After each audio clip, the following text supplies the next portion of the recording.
Tuhan.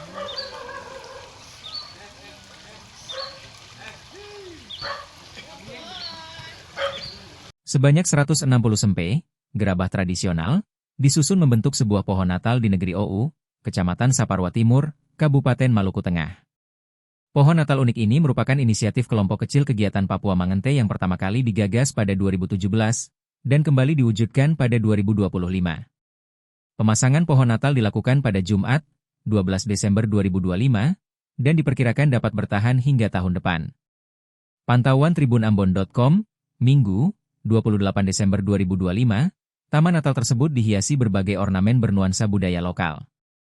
Selain pohon Natal dari sempe, terlihat miniatur gereja Pniel, goti sagu, air jatuh-jatuh, hingga tempat pembuatan sopi. Di bagian tengah taman terdapat air mancur, sementara di sisi kiri dan kanan dipajang sempe lengkap dengan alat pembuatannya. Pengrajin tembikar negeri Owu, Verly Tomasoa, mengatakan pembuatan pohon Natal dari sempe merupakan wujud identitas masyarakat negeri Owu.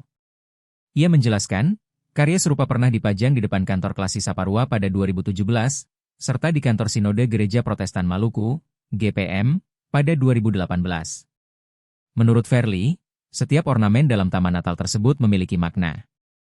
Sempe melambangkan identitas lokal masyarakat Owu, sementara Gereja Pniel melambangkan rumah ibadah tertua yang telah berdiri selama 150 tahun di negeri tersebut. Goti sagu melambangkan aktivitas masyarakat dalam mengolah sagu di hutan, sedangkan palungan menggambarkan peristiwa kelahiran Yesus Kristus. Orang Owu bikin sempe, pukul sagu, dan tipar mayang untuk anak-anak punya kesuksesan, tuturnya.